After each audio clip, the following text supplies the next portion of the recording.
अनोखी फिल्म्स में आपका स्वागत है। आज मैं एक्सप्लेन करने जा रहा हूँ साल 2022 में आई एक चाइनीज एक्शन पैक्ड फिल्म। तो आराम से बैठिए और एंजॉय। जीना और उसका बॉयफ्रेंड ले दो प्यार में पागल खतरनाक क्रिमिनल्स हैं जो इस समय एक अदालत में कुछ धमाकेदार करने की फिराक में है। आज अदालत में कून नाम के एक बहुत बड़े गैंगस्टर की पेशी है। उस पर कत्ल, लूटपाट, चोरी जैसे कई इल्जाम थे। उसकी वकील होने के नाते जीना अपने क्लाइंट को डिफेंड करने के लिए उठी। अचानक दर्शकों में बैठा ले भी उठा और सब पर गोलियां चलाने लगा। दर्शकों में उनके कई और साथी भी मौजूद थे। ऐसा लगता है मानो वो कून को यहाँ से निकालने आए हैं। अदालत में मौजूद सभी लोगों को मारकर वो दोनों मेकआउट करने लगे। कून ने उन दोनों से कहा कि ये सब बाद में कर लेना, पहले मेरी हथकड़ियां तो खोल दो। लेकिन वो दोनों उस पर हंसने लगे। उन्होंने एक ग्रेनेड निकाला और कून को जेल सेल में ही उड़ा दिया। हमें पता चलता है कि कई साल पहले कून ने ले के सामने ही जीना के साथ जबरदस्ती की थी। वो उस दिन कून को रोक नहीं सका क्योंकि वो जानता था कि अगर उसने कोई भी चालाकी करने की कोशिश की तो कून के आदमी उन दोनों को मार देंगे। उस दिन उन्होंने कसम खाई कि एक दिन कून से इसका बदला जरूर लेंगे। आज उन्होंने अपना वो मकसद पूरा कर दिया। कोर्ट के बाहर एक स्वॉट टीम सुनवाई के खत्म होने का इंतजार कर रही थी। उनका काम था कून को सही सलामत वापस जेल ले जाना। धमाके की आवाज सुनकर कैप्टन गू, तुमने सही सुना, फिल्म में इसका नाम सच में गू है, लेकिन बार बार गू बोलकर मेरा मन थोड़ा खट्टा हो रहा है, तो ऐसा करते हैं इसका नाम चैंग रख देते हैं, ठीक है। धमाके की आवाज सुनकर कैप्टन चैंग अपने सभी साथियों के साथ बिल्डिंग में दाखिल हुआ। हर तरफ से गोलियां चलने लगी। जीना ऐसा दिखाती है मानो वो वहां फंसी एक अबला नारी है, लेकिन मौका मिलते ही उसने चैंग पर हमला कर दिया। चैंग ने अपने आप को बचाया और जीना और ले दोनों को दबोच लिया। आखिर में ले ने एक और बॉम्ब फोड़ दिया। इस धमाके में ले मारा गया और चैंग की आंखों की रोशनी हमेशा के लिए चली गई। जब पुलिस वाले जीना को पकड़कर ले जा रहे थे तो उसने चैंग से वादा किया कि वो उन सबको मार देगी जिन्हें वो चाहता है। डॉक्टर्स ने चैंग को बताया कि वो दोबारा कभी नहीं देख सकेगा। उसके परिवार में सिर्फ 2 लोग थे, उसकी बेटी और एक भाई जैसा दोस्त यान। वो दोनों उसकी मदद करने की पूरी कोशिश करते हैं, लेकिन उस हादसे की बुरी यादें उसके जहन से निकल ही नहीं रही थी। जनता भी उसे ही इस सब का जिम्मेदार ठहरा रही थी क्योंकि वहां से जिंदा बाहर आने वाला वो इकलौता पुलिस वाला था और अपने सीनियर्स के ऑर्डर्स का इंतजार ना करने के लिए उसे नौकरी से भी निकाल दिया गया। उसकी फ्रस्ट्रेशन दिन प दिन बढ़ती जा रही थी। उसकी बेटी सिया उसे शांत कर दिया करती थी, लेकिन उसकी गैर मौजूदगी में तो वो पागल सा हो जाता। समय के साथ सिया के वायलिन की धुन सुनकर चैंग शांत होने लगा। उसने अपने अंधेपन को स्वीकार किया और अपनी बाकी सेंसेस पर काम करने लगा। एक दिन उसने सिर्फ आवाज से उसकी तरफ आती हुई एक बॉल को पकड़ लिया। उसकी क्षमता को टेस्ट करने के लिए सिया ने उसकी तरफ बहुत सारी बॉल्स फेंकी और उन्होंने देखा कि चैंग ने बिना आंखों के अपने आसपास की चीजों को महसूस करना सीख लिया है। उसे अपने आसपास की सभी चीजों की जानकारी थी। लगभग 6 महीने बाद सिया और चैंग एक संगीत कंपटीशन के लिए मनूला गए। इस दौरान जीना जेल में चैंग को बर्बाद करने के मौके का इंतजार कर रही थी और दूसरी तरफ गैंगस्टर कून का बेटा कैंग अपने पिता की हत्या का बदला लेने के लिए जीना को मारना चाहता है। इसके लिए वो एक पिटीशन भेजता है कि जीना को मनूला की एक जेल में भेज दिया जाए, लेकिन जीना उसके असली इरादे जानती थी और उसने पिटीशन पर दस्तखत करने से मना कर दिया। सिया और चैंग मनूला में पहुंचे और कंपटीशन के लिए सीधा थिएटर चले गए। वहां सिया को पता चला कि आज उसकी जगह कोई दूसरी लड़की परफॉर्म करेगी। जब वो हताश होकर बैक स्टेज एरिया में खड़ी थी तो कुछ लोग उसे जबरदस्ती उठाकर ले गए। परफॉर्मेंस शुरू होते ही चैंग समझ गया कि उसकी बेटी तो वायलिन नहीं बजा रही। उसने सिया को कॉल किया, लेकिन फोन उठाने पर उसे सिया की चीखने चिल्लाने की आवाजें सुनाई दी। वो पार्किंग की तरफ भागा, लेकिन इससे पहले कि वो उन तक पहुंच पाता वो लोग सिया को लेकर निकल गए। उसने जल्दी से पुलिस को फोन किया।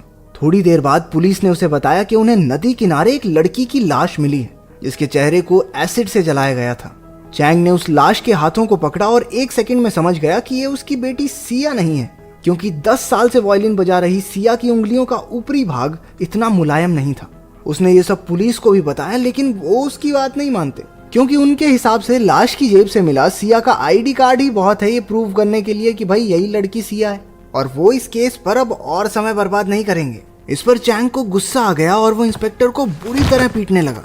इस इंसिडेंट को जीना टीवी पर देख लेती है और ये जानकर कि चैंग मनूला में ही है, उसने वहां की जेल में ट्रांसफर वाली पिटीशन को साइन कर दिया। अगले दिन उसे पूरी सिक्योरिटी के साथ दूसरी जेल में ले जाया जा रहा था। अचानक वो ट्रक रुका और जीना हाथ में बंदूक लिए बाहर आई। वो उसे ले जा रहे सभी पुलिस वालों को मार देती है। जब कैंग को पता चला कि जीना भाग निकली तो वो गुस्से में आग बबूला हो गया। उसने अपने लोगों को उसे जल्द से जल्द ढूंढने को कहा। पुलिस वालों ने चैंग को सीधे तरीके से कहा कि उसकी बेटी मर चुकी है और जब वो उसे वापस घर छोड़ने जा रहे थे तो उसने मौका देखकर उन पर हमला कर दिया। लेकिन वो ये नहीं जानता था कि ड्राइवर सीट पर कोई पुलिस वाली नहीं बल्कि जीना बैठी है। हमें पता चला कि सिया को कैंग के ही लोगों ने किडनैप किया था। वो जगह जगह से लड़कियों को अगवा करके उन्हें सबसे बड़ी बोली लगाने वाले को बेचा करते थे। कैंग को सिया बहुत खूबसूरत लगी और उसने अपने आदमियों से उसका रेट बढ़ाने को कहा।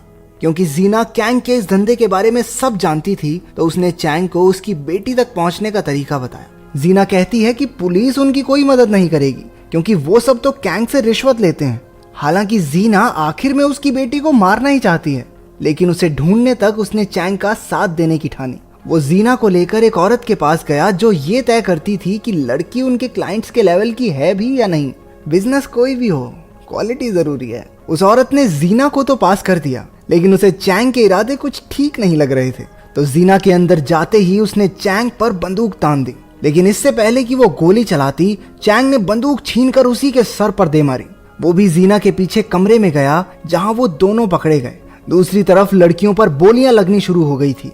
बहुत से लोग लड़कियों को अपना टैलेंट दिखाते हुए देख रहे थे। जब सिया की बारी आई तो उसने बहुत खूबसूरती से वायलिन बजाया। कैंग को वो इतनी पसंद आई कि उसने बोलियों का सिलसिला ही रोक दिया। वो अब उसे अपने लिए चाहता था। उधर कैंग के लोगों ने जीना को उल्टा लटकाया और चैंग को बेड़ियों में जकड़ दिया। कैंग की पार्टनर बेथ वहां आई और जीना के मरे हुए बॉयफ्रेंड का मजाक उड़ाने लगी। लेकिन जब इस हालत में भी जीना ने हंसना शुरू कर दिया तो बेथ उसे पानी में डुबो कर टॉर्चर करने लगी। चैंग ने अपने हाथों में बंधी बेड़ियों को तोड़कर सबको मौत की नींद सुला दिया। उसने वाटर टैंक को तोड़कर जीना की भी जान बचाई। चैंग ने बेथ के गले पर कांच का एक तीखा टुकड़ा रखकर अपनी बेटी के बारे में पूछा। उसने बताया कि वो सभी लड़कियां जिन्हें पिछले हफ्ते अगवा करके लाया गया है वो माई नाम के एक आदमी के पास कैद है। जाने से पहले जीना ने बेथ को धक्का दे दिया जिससे वो कांच का टुकड़ा उसके गले के पार हो गया।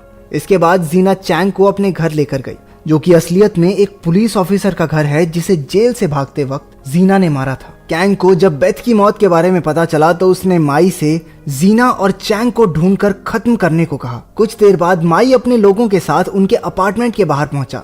चैंग को इस चीज का आभास हो गया और उसने पूरे घर में तरह तरह के जाल बिछा दिए। गुंडों के घर में घुसते ही सिलेंडर फट गया जिसमें उनके लगभग आधे लोग मारे गए। माई ने चैंग पर हमला किया जबकि दूसरी ओर जीना बाकियों को ठिकाने लगा रही थी। माई चैंग को मारने ही वाला था कि वो एक रस्सी को पकड़कर बिल्डिंग से बाहर कूद गया। उसने माई पर अचानक हमला किया और उसी रस्सी से उसे बांध दिया जिसका दूसरा छोर अब एक लिफ्ट से बंधा था। माई उन्हें एक स्टोरेज यूनिट में लेकर आया जहां सभी लड़कियों को रखा गया था। वो सब लड़कियां तो आजाद हो गई लेकिन सिया उनमें नहीं थी, जिसका सीधा मतलब ये था कि या तो उसे पहले ही बेचा जा चुका है या फिर वो कैंग के घर पर है और अभी उसका खरीदार मिला नहीं।